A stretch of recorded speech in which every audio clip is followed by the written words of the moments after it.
받으시며 여러분 함께 헌신하고 봉사하는 은혜가 있게 되시기를 주의 이름으로 축복합니다. 네. 한번 따라해 보겠습니다. 너희는 나를 누구라 하느냐? 한 번 더 해보겠습니다. 시작. 너희는 나를 누구라 하느냐? 한 가난한 화가가 수년 동안 물감 그릇으로 아무렇게나 사용하던 그릇이 있었는데 그것이 중국 명조 시대의 도자기로 아주 귀한 것으로 가격이 무려 500만 달러에 달한다는 사실을 알게 되었습니다. 그 이후에 그 화가는 그 그릇을 어떻게 했겠습니까? 당연히 그 그릇을 깨끗이 씻고 닦아서 팔리는 날까지 은행 금고에 잘 보관했고 분실, 도난, 훼손 등의 사고를 대비해서 비싼 보험도 들었습니다. 그리고 그 그릇을 비싼 값에 판 후에 이전과 다른 삶을 살게 되었다는 것입니다. 만약에 사람이 소중한 것을 소중한 것으로 여기지 못한다면 수백만 달러짜리 도자기를 한낱 물감 그릇으로 사용하는 것 같은 위험하고 잘못된 인생을 살 수밖에 없는 것 아니겠습니까? 오늘 우리가 함께 읽었던 성경 본문을 보면 예수님께서 같은 질문을 두 번이나 제자들에게 하십니다. 사람들이 인자를 누구라 하느냐라고 물으시고 난 후에 너희는 나를 누구라 하느냐라고 묻습니다. 그때 시몬 베드로가 위대한 대답을 하지요. 다 같이 함께 한번 읽어보겠습니다. 시몬 베드로가 대답하여 이르되 주는 그리스도시요 살아계신 하나님의 아들이시니이다. 예수께서 대답하여 이르시되 바요나 시몬아 내가 복이 있도다. 아멘.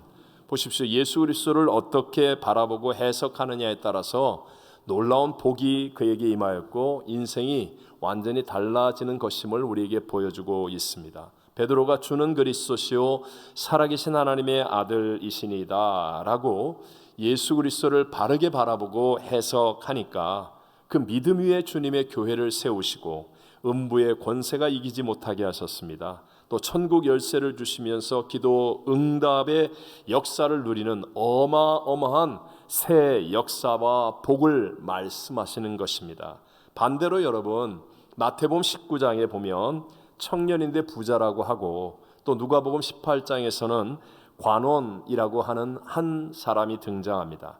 아마도 오늘날로 말하면 고시 패스를 한 것 같은 굉장히 똑똑한 청년이었을 겁니다. 거기다가 율법까지 잘 지키는 30대 초반의 젊은 남자이니까 모든 스펙을 다 갖춘 세상이 부러워할 만한 사람인데 예수님께 달려와서 꿇어앉아 이렇게 질문을 했습니다. 선한 선생님이여 내가 무엇을 하여야 영생을 얻으리까? 그러면서 자기는 어려서부터 계명을 잘 지켰다라고 말합니다. 그러니까 이 사람은 겉으로 보기에는 전혀 문제가 없는 그런 사람인데 그렇지만 그의 내면은 하나님이 아닌 오히려 물질에 세상에 묶여 있었던 사람입니다. 그러니까 예수님께서 뭐라고 말씀하셨습니까? 함께 누가복음 18장 22절 23절을 읽어봅니다. 예수께서 이 말을 들으시고 이르시되 내게 아직도 한 가지 부족한 것이 있으니 내게 있는 것을 다 팔아 가난한 자들에게 나눠 주라. 그리하면 하늘에서 내게 보화가 있으리라. 그리고 와서 나를 따르라 하시니 그 사람이 큰 부자이므로 이 말씀을 듣고 심히 근심하더라. 아멘. 이 부자 관원 청년은요 영생을 얻겠다라고 하여서 예수님께 찾아와 무릎을 꿇어 앉아서 묻기까지 했는데 그러나 결론은 근심하며 그냥 돌아가 버리고 말았습니다. 왜 그렇겠습니까? 지금 자기가 가진 것을 다 팔아 가난한 사람들에게 나눠주는 것은 눈으로 볼 수 있는 너무나 확실한 현실의 일인데 그런데 주님께서 돌려주겠다고 하시는 하늘의 보화라고 하는 것은 볼 수도 없는 너무나 막연한 일이라는 생각이 들었기 때문이었습니다. 그러니까 잃어버리는 것은 분명한 현실이고 내가 얻을 수 있는 것은 너무나 막연한 것들이라면 그렇다면 이것은 좀 억울하고 손해보는 일이라는 생각을 하는 것 당연하지 않겠습니까? 결국은 이 청년은 부자 관원이며 똑똑한데도 불구하고 예수 그리스도를 바르게 바라보고 해석하지 못하니까 영생을 얻지 못한 채 실패한 인생이 되어 돌아가 버리고 말았다라고 말합니다. 마찬가지로 오늘의 우리들도 주님께 나와서 잃어버리는 것이 더 크게 보이면, 오늘도 주님 교회 와서 내가 이렇게 헌신해야 돼, 내가 뭘 해야 돼, 나는 주차 봉사해야 돼, 뭐 외부 주차해야 돼, 그러면서 잃어버리는 것이 더 크게 보이고 하나님의 나라의 보화가 무엇인지를 느끼지 못하고 있는 사람이라면, 그렇다면 여러분들도 신앙이 점점 시들시들해지며 영생을 잃어버릴 수 있다라는 사실을 여러분 기억하셔야 합니다.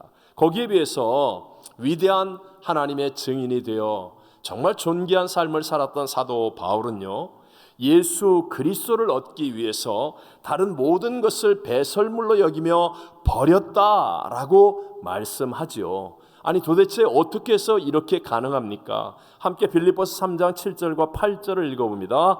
그러나 무엇이든지 내게 유익하던 것을 내가 그리스도를 위하여 다 해로 여길 뿐더러 또한 모든 것을 해로 여김은 내 주 그리스도 예수를 아는 지식이 가장 고상하기 때문이라.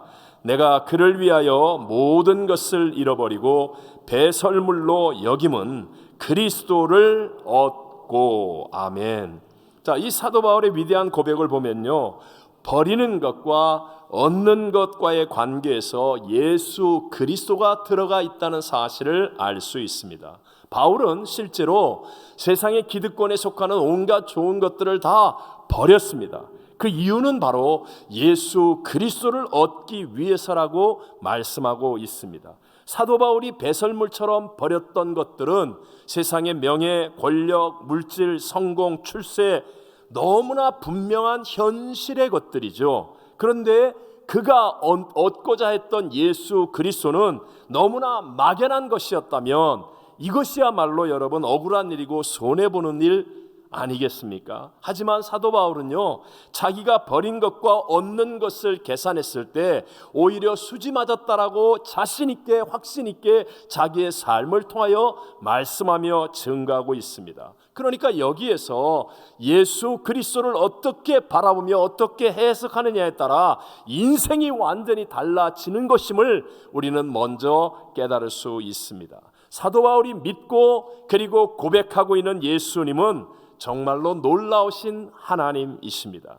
그분은 길과 진리와 생명이시로 예수 그리스도는 만주의 주 만왕의 왕 만물의 충만의 충만이심을 사도 바울은 확실하게 깨달았습니다. 그 예수님은 지금 바울과 동행하는 주님이시며 지금도 우리 가운데 살아 계셔서 어제나 오늘이나 영원토록 동일하신 우리들의 인생의 유일한 해답으로 계신 줄로 믿습니다.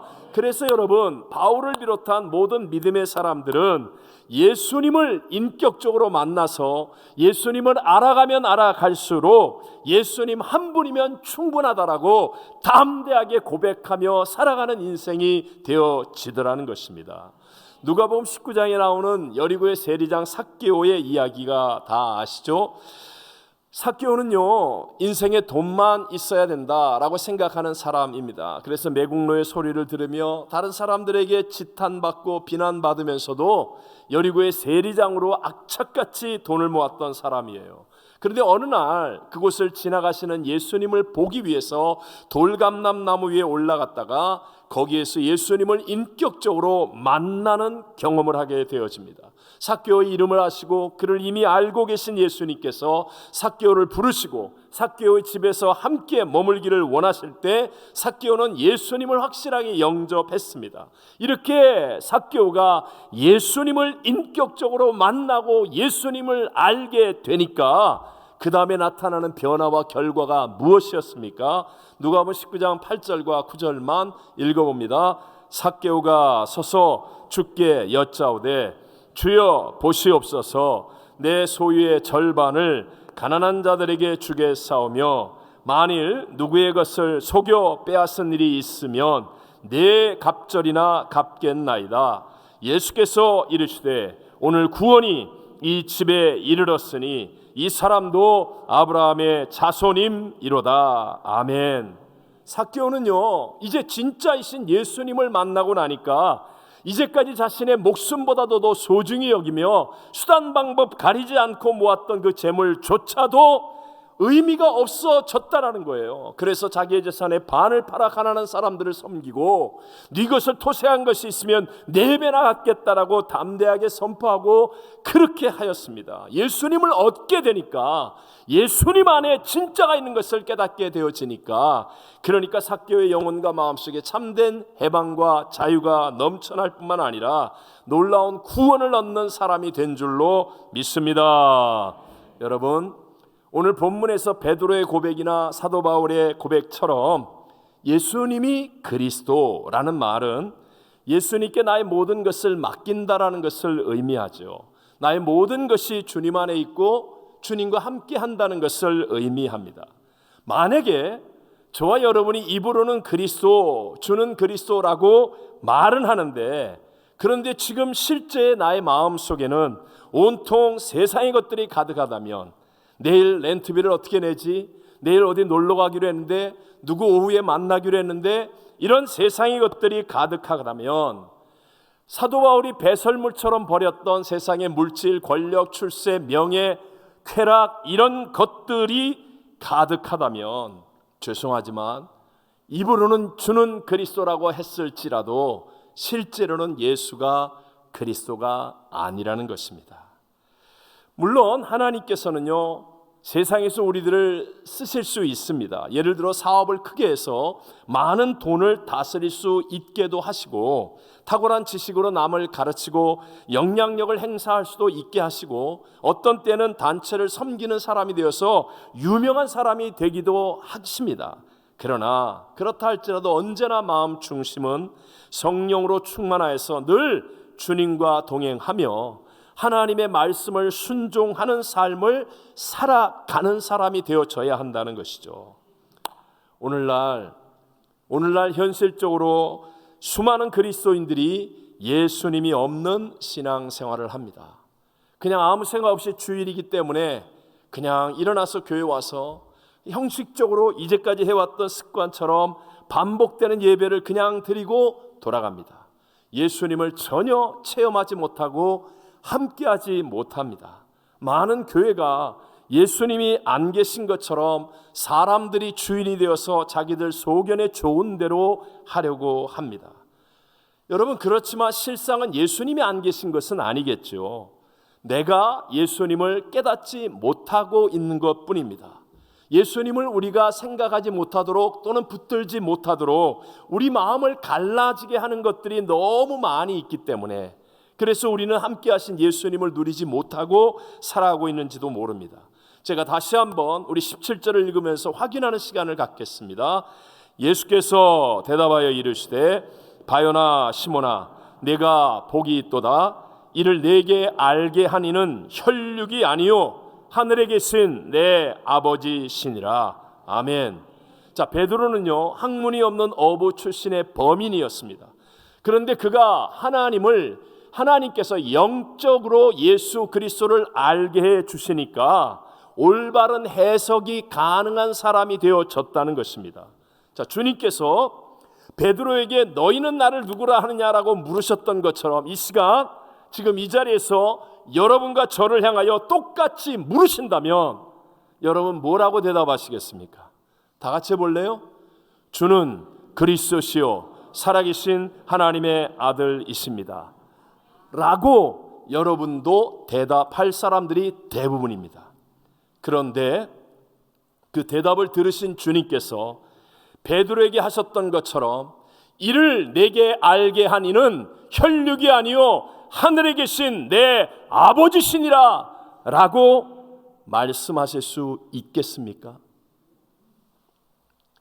우리는 너무나 많은 경우에 신앙을 정답 찾기로 착각하고 있습니다.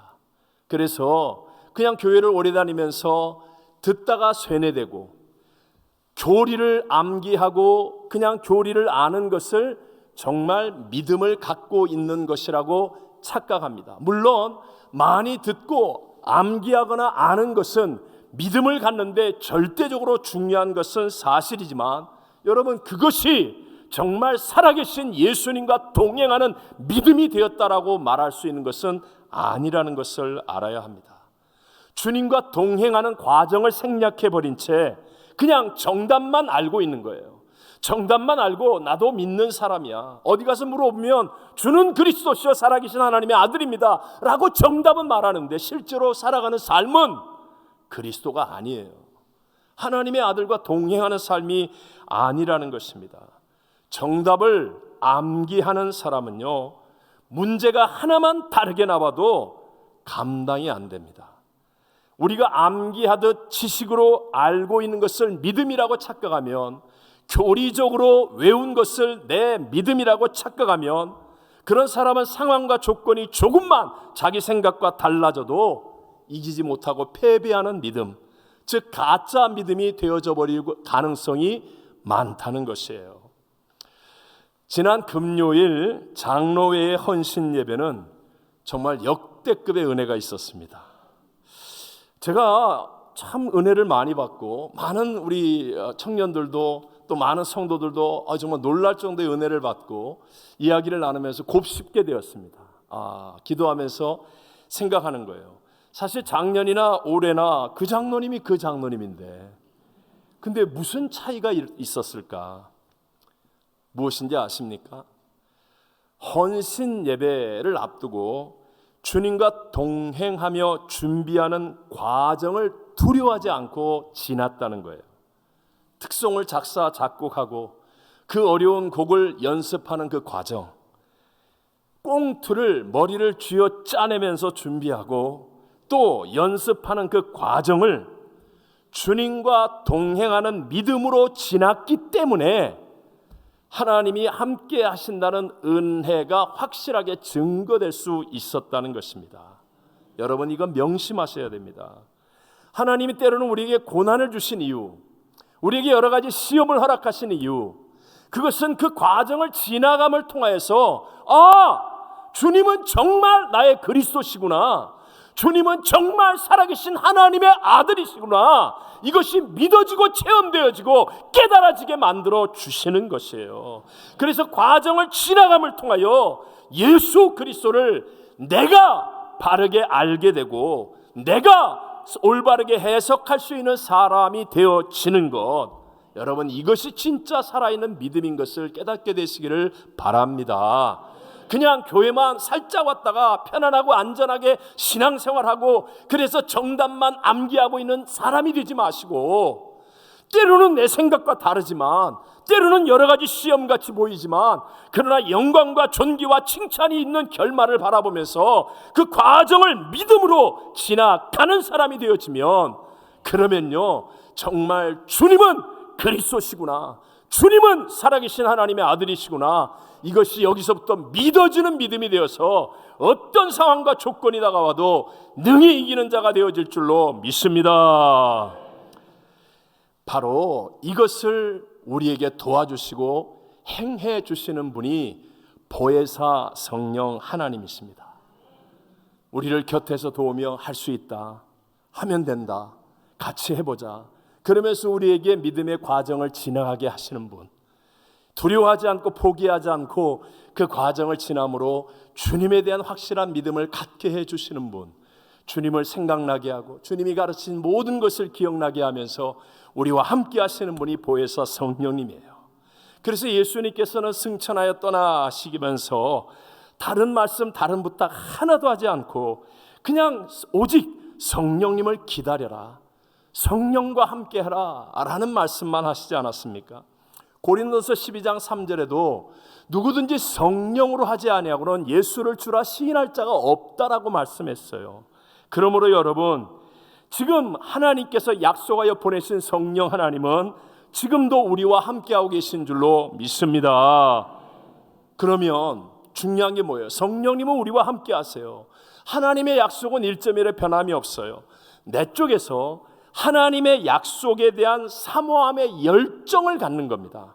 성령을 보내주셨다는 하나님의 약속을 믿고 그것을 사모하는 열정을 갖게 되면 반드시입니다. 반드시 내게 성령의 충만함이 임하게 되고, 이 성령의 충만함을 통하여 내게 없는 용기와 내게 없는 지혜와 내게 없는 능력들이 동원되어져서 믿음으로 과정을 지나가며 예수와 동행하는 진짜 믿음의 자리에 서는 사람이 되는 줄로 믿습니다.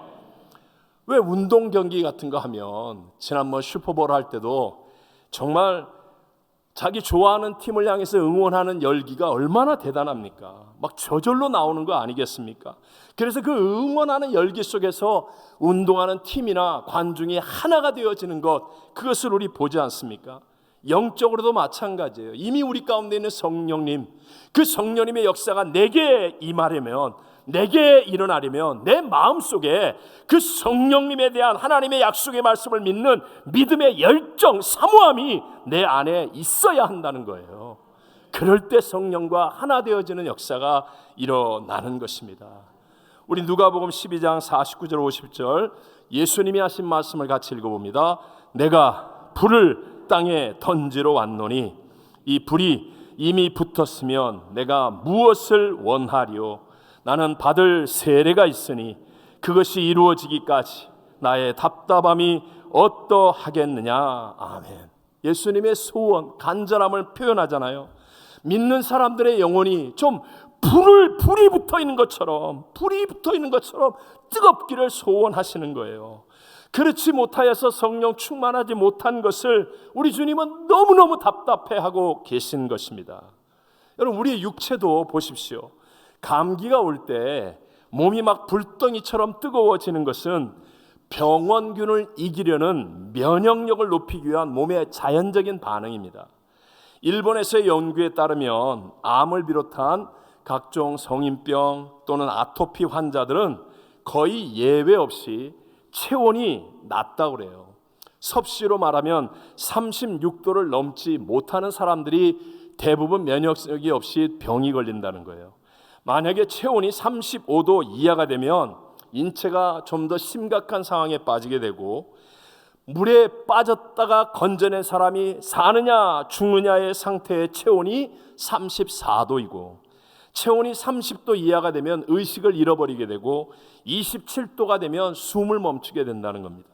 그래서 사람을 표현할 때 붉게 태어났다, 적신으로 왔다가 붉게 태어났다가 하얗게 죽는다라고 말하는데, 어리고 건강한 사람일수록 몸이 뜨거운 거예요.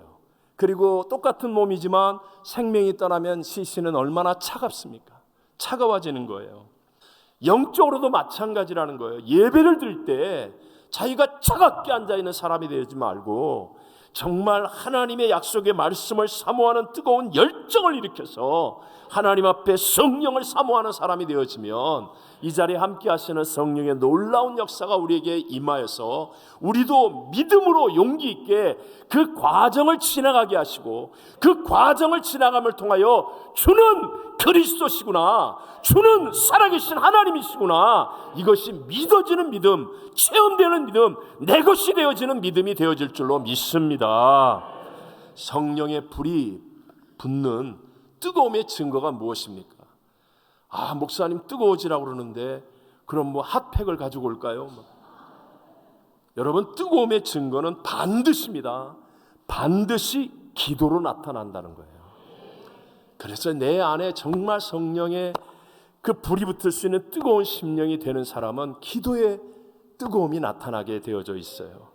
저 자신도 사실 정말 기도가 뭔지도 몰랐던 학창 시절 때 성령에 대한 은혜를 받고 나서 나도 저 성령의 충만함을 받아야 되겠다 사모하는 열정이 일어나니까 기도의 기자도 모르는 제가 기도하게 되더란 말입니다. 철야 기도를 하고 있어요. 내가 미쳤지. 네? 금식 기도를 하고 있어요.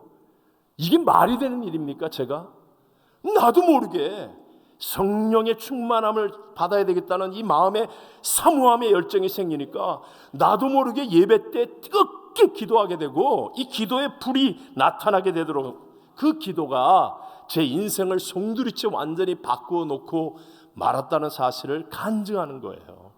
여러분, 우리 잘 아는 마가복음 11장에서 정말 온유하고 겸손하신 예수님께서 채찍을 휘두르시며 화를 내시는 충격적인 장면 다 알지 않습니까? 그것도 예루살렘 성전에서 정말 돌출적인 행동이 있었습니다. 성전에서 장사하는 자들의 상을 엎어버리시고 채찍을 휘두르시면서 그러면서 예수님이 하신 말씀이 내 집은 뭐 하는 곳이라고요? 만민이 기도하는 집이라. 여러분, 우리 교회는 만민이 뭐 하는 곳이 돼야 돼요? 기도해야 된다는 거예요. 성전은 당시에 짐승을 잡아 핏부림으로 죄를 용서받는 곳인데 예수님 그렇게 말씀하지 않고 만민이 기도하는 곳이라고 말씀하신 이유, 여기에 아주 중요한 의미가 있습니다. 뜨거움의 증거인, 하나님을 향한 그 사모함의 열정의 증거인 기도가 없는 제사는 다 죽은 거예요. 형식적인 것으로 하나님과 상관이 없다라는 의미의 말씀이기도 합니다. 그러므로 정말 우리가 이 마지막 시대에 신앙의 힘으로 이기는 자가 되길 원한다면 우리 교회와 성도들은 반드시 해야 될 중요한 일이 뜨거운 마음으로 하나님의 약속을 사모하는 열정을 가지고 기도하는 것인데, 여러분, 이 기도를 통하여 반드시 성령 하나님이 우리 속에 함께 하실 것이고 우리는 용기 있게 믿음의 과정을 지나며 예수 그리스도와 동행하는 살아있는 승리의 믿음의 자리까지 가게 될 줄로 믿습니다. 말세가 될수록 성령의 충만함을 향한 간절함과 절박한 순종이 점점 사라지게 됩니다. 그 이유가 무엇인지는 분명히 아셔야 합니다. 그것은 육신에 속한 것들, 즉 하나님이 주시는 진짜가 아닌 세상이 주는 거짓된 것들로 이미 다 우리를 채우고 있기 때문에 그래요. 생각 선점, 마음 선점의 법칙이 있어요. 세상에서 이미 우리의 생각 속에 드라마로, 인터넷으로, 유튜브로, 세상의 온갖 부정적인 이야기로, 소식으로 이미 다 채워져 있어요. 로마서 8장 7절과 8절을 읽어봅니다. 육신의 생각은 하나님과 원수가 되나니 이는 하나님의 법에 굴복하지 아니할 뿐 아니라 할 수도 없음이라. 육신에 있는 자들은 하나님을 기쁘시게 할 수 없느니라. 아멘. 마지막 때가 되면 육신에 속한 것은 하나님과 원수요, 하나님의 법에 굴복하지 않게 하고 할 수도 없게 하고 하나님을 기쁘시게 할 수 없는 완전한 절망이라고 말씀합니다. 아이들이 밖에서 불량식품을 사 먹고 배부르게 집에 가면 집에서 아무리 어머니가 영양가있고 좋은 음식을 만들어 놓아도 먹을 수 없는 것 아니겠습니까? 이처럼 우리가 이미 세상의 가짜를 꽉 붙잡고 있으면, 그러면 우리는 교회 와서 앉아 있어도요 진짜를 필요로 할 수가 없다는 거예요. 세상의 화려함과 쾌락을 더 사모하고 세상의 풍족함, 이 가짜에 만족하고 있으면 진짜 하나님의 은혜인 성령의 충만함을 향한 간절함과 절박함은 나올 수가 없다는 거예요. 나올 수가 없다는 거예요. 로마서 8장 13절 말씀입니다. 너희가 육신대로 살면 반드시 죽을 것이로되 영으로서 몸의 행실을 죽이면 살리니. 아멘. 사는 길이 뭐예요? 영으로서, 성령으로 몸의 행실을 죽이는 겁니다. 저는 확신합니다. 지금 이 마지막 시대의 미국에서, 이 잘 사는 미국에서 우리가 살 수 있는 길은 영으로서 몸의 행실을 죽이면 살게 되는데, 그것은 성령의 인도하심을 따라 가든지 보내든지 돕든지의 사명으로 선교하는 것임을 믿으시기 바랍니다. 네. 제가 이제까지 외람되지만 37년 목회 사역하면서 확실하게 깨닫는 것, 여러분, 예수님을 믿으면요 영혼과 마음도 좋아지고 환경도 상황도 다 좋아지게 됩니다. 갈수록 좋아지게 되어 있습니다. 정말 신앙생활로 복을 받는 사람들 참 많았습니다. 그런데 좋아지고 편해져도 잘못되지 않고 끝까지 계속 승리하는 사람은 다릅니다. 그 사람들은 다 사명을 붙들고 주님의 명령 안에서 선교하며 순종하는 삶을 살았던 사람들이라는 것이에요. 여러분, 잠깐 세상에서 잘 되는 것, 그게 본질 아닙니다. 여러분, 우리에겐 정말 영원한 하늘나라가 있습니다. 이 땅은 잠깐 안개와 나그네 같은 인생이에요. 정말로 여러분, 하늘나라의 보화가 믿어져야 합니다. 영생이 믿어져야 합니다. 여러분, 그것이 내 안에 감격스럽게 다가오기 위해서는요, 영으로서 몸의 행실을 죽이는 거예요. 하나님의 성령의 인도하심을 따라 하나님 주신 사명을 붙들고 기꺼이 믿음의 과정을 지나갈 줄 아는 사람. 그래서 정말 예수와 동행함이 무엇인지를 체험하는 것, 기뻐하며 감격하며 참된 자유와 해방을 누리는 것. 사랑하는 성도 여러분, 지금 여러분 편안하십니까? 지금 별 걱정 없이 잘 살 수 있습니까? 이민생활 이제까지 고생 무지하게 했는데 이제 살만하십니까? 물론 다들 열심히 살고 계시겠지만 한 가지만 더 여쭤보겠습니다. 지금처럼 살다가 하나님 앞에 선다면 후회 없으시겠습니까? 이제 곧 우리 모두 한 사람의 예외 없이 정말 잠깐 후에 하나님 앞에 서게 될 것입니다. 그때 저와 여러분은 어떤 평가를 받을 수 있겠습니까? 정말 진짜를 발견해야 합니다. 무엇을 위해 살아야 할지 눈을 떠야 합니다. 성령께서 저와 여러분 우리의 눈을 열어주시면 이 세상의 잠깐의 성공보다도 하나님 나라의 성공이 더 큰 갈망으로 우리의 마음을 채우게 될 줄로 믿습니다. 지금도 나와 동행하시는 예수 그리스도가 나의 주요 살아계신 하나님의 아들이심이 정말 체험되어 믿어지는 믿음, 확신 있게 믿어지는 승리의 길을 가게 되는 것입니다. 사랑하는 성도 여러분, 여러분은 지금 주님을 누구라고 하십니까?